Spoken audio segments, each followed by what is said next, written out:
Yesterday it rained, so it's kind of cold.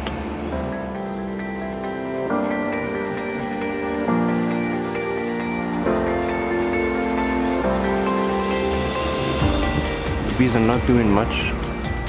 Most of the hives are just asleep.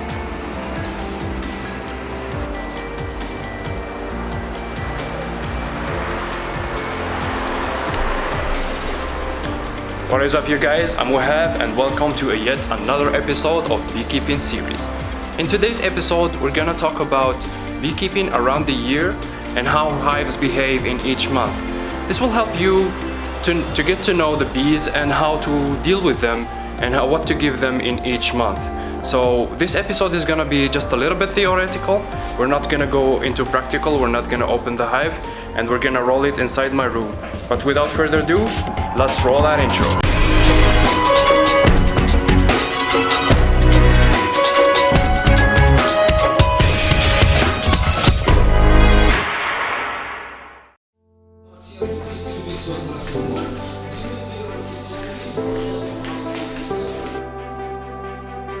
Alright, you guys, now before we start detailing about what the hive does in every month, I'm gonna give you a quick overview on the hive cycle. So the hive starts expanding during spring and starting to grow in population.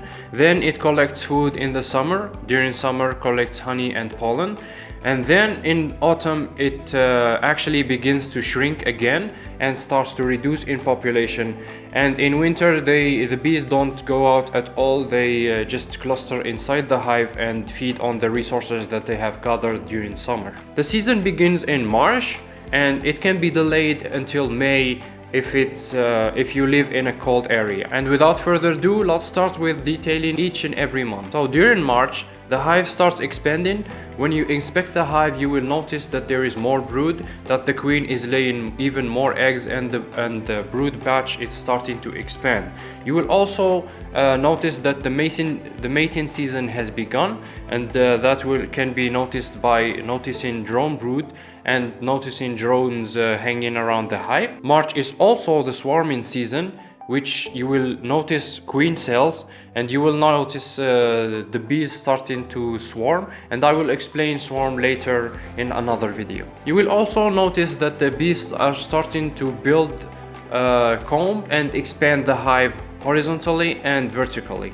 So what you need to do in this month is check every 10 days, feed complementary feed in 1:1 ratio sugar syrup, and abort queen cells, because if you leave queen cells and they grow into queens, your hive will probably swarm soon. Another thing you need to do is to add new foundation frames so that your bees don't build what we beekeepers call crazy comb. Moving on to April, the hive continues to expand and wasp queen starts to appear. So what you need to do in this period is to continue like Mars and kill off the wasp queens. So wasps are the bees' most annoying enemy. They get into the hive and eat resources and eat their larvae and terrorize the hive. When you have a hive that is attacked by many wasps, the queen is not calm and therefore she doesn't perform as well. Moving on to the busiest month in the year, and that's May.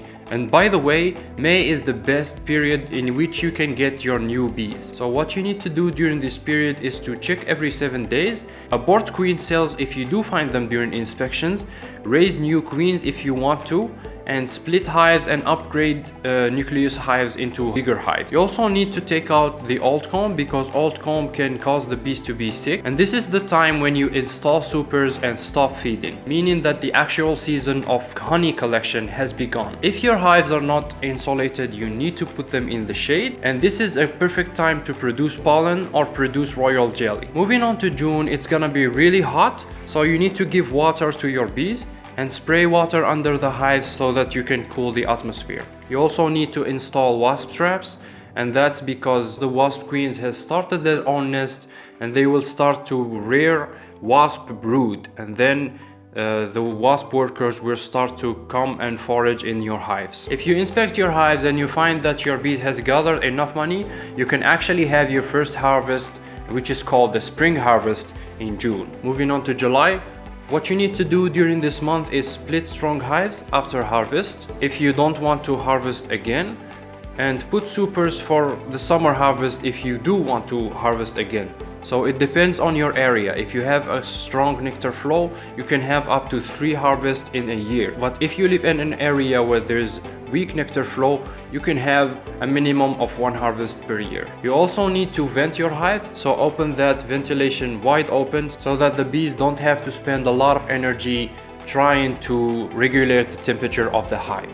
And during this month, you can also seek and destroy wasp nests. So next month we got August, and what you need to do during this month is change old queens, and you can actually have your summer harvest if you check your hives and find that they gathered enough honey. Walking into autumn, we go to September. So in September, you can check every 14 days, you can produce royal jelly, you can put supers if the nectar flow is still good, you can rearrange frames and retrieve empty frames that don't have bees on them. And what you need to do during this month is balancing the hives by giving broods and resources to the weak hives so that your hive are approximately the same strength in the end of this month.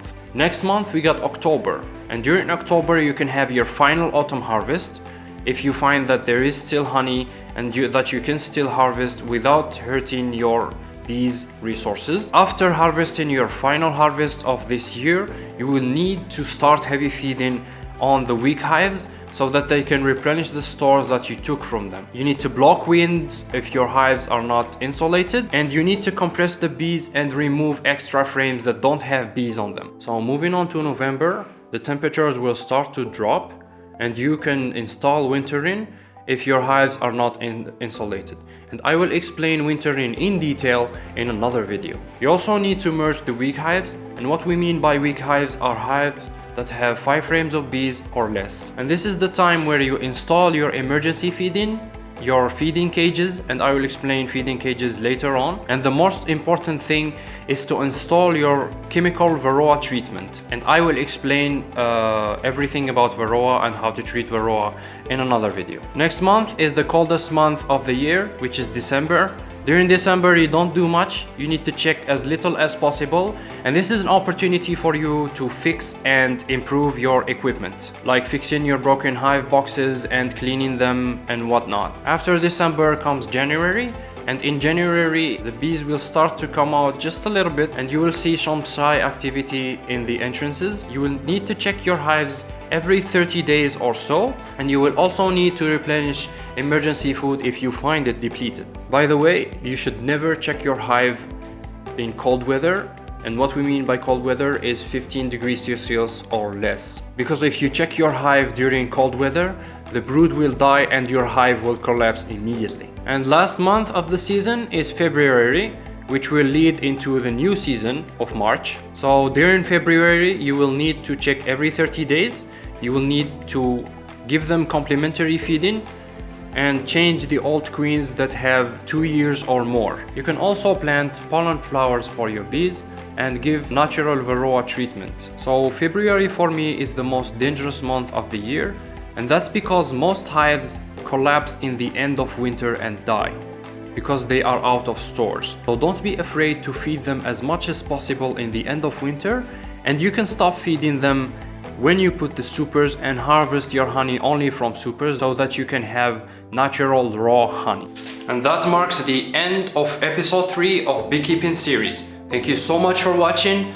I know that there are a lot of stuff that you don't understand, a concept that I just mentioned just like that, but don't worry, I will explain everything in the other videos. Consider this as a summary of all the things that you will learn. I wanted to give you an overall overview of how beekeeping works, and I will explain each and every concept in the following videos. So if you like this beekeeping series or you like my other videos, please consider subscribing and hitting the bell button so that you can get the next episode. And I will really appreciate it if you hit the like button to support my channel.